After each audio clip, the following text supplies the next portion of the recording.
A very good morning to you. I hope this finds you well this Wednesday, the 28th of July. My name's Jessica Amir. I'm a senior market analyst with Bell Direct.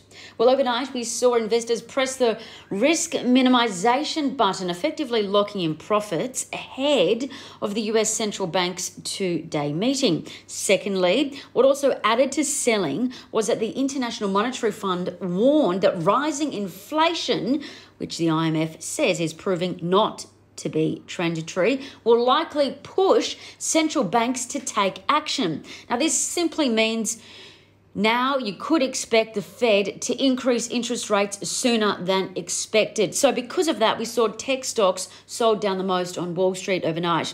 But also keep in mind, the market was awaiting to hear the results from Apple, Alphabet and Microsoft, who reported after the market closed. And they've since come out and all three of the major tech companies all beat expectations.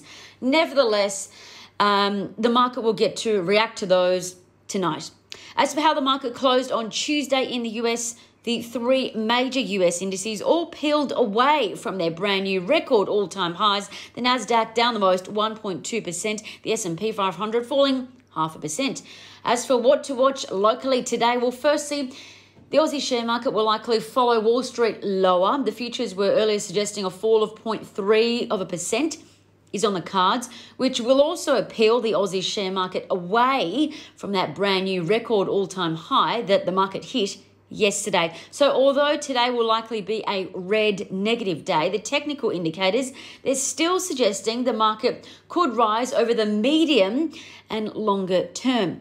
Now, the second element to watch today, inflation data, that's out at 11:30. The market expects consumer prices to grow 3.8% year on year. Now, the key is to watch if the number is higher than expected, we could see further selling today in the market. Now, the third element to watch is those stocks that are impacted by Sydney's lockdowns being extended at least by another 4 weeks. So I'd be keeping an eye on stocks that will likely see further selling this week, like shopping centre businesses, including Shopping Centres Australasia, SCP. They own about 91 local shopping malls around Australia, and they've seen mounted selling this week. Also keep an eye on Vicinity Centres, VCX. They own shopping centres like DFO and Chatswood Chase, and they're also seeing heavy selling this week. Separately, you could also expect further selling in travel businesses like Flight Centre, FLT, and holiday park owner Ingenia, INA. And they're also some of the worst performers this week too. But also really keep in mind what's important to note. Companies like these will likely go into a recovery mode once restrictions ease. So that's really important to remember. The fourth element to watch today, earnings results. They're continuing to come through thick and fast. I'll go through a couple now. Life 360. 360 is the ticker code. They're a viral family tracking app, and they've just reported much stronger than expected results, and that's according to Bell Potter. And it looks like the market is really liking their results. Why do I know that? Well, buy orders are lining up in the stock, suggesting 360 could see a bit of a rally today. Secondly, mining company IGO, they're previously known as Independence Group. They reported exceptional results. Net profit after tax up a massive 981% in the quarter. Free cash flow up 122%. Just extraordinary. So needless to say, if you're looking at the buy screen like me, you can also see that buy orders are lining up at a rate of knots into IGO this morning. So you could expect a strong day for IGO. And lastly, Rio Tinto. They report earnings results today, but keep in mind they'll be after the market closed. Now, the fifth factor to watch today, commodities. A couple of moves worth noting. The oil price is holding steady at $72 a barrel, but it inched up ever so slightly. The copper price continued its rally. It's now at 0.4%, while the iron ore price, it's pretty much steady.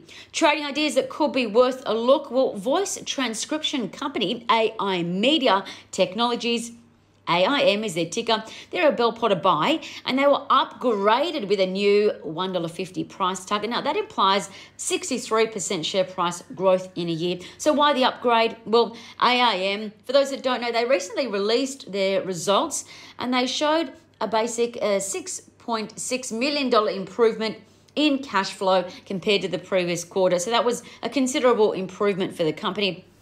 If you're into looking at charts to back your decision making, you'd probably notice that AI Media, AIM, their shares also just formed a technical signal suggesting AIM shares could rally and break out. Now, this was evident by their moving averages crossing. Lastly, definitely not least, bullish charting signals have been seen in QBE Insurance, QBE is their ticker, Ampol, ALD is their ticker, and Cymeric Therapeutics, CHM. And that's according to Trading Central. Stay safe, happy trading. I'm Jessica Amir with Bell Direct.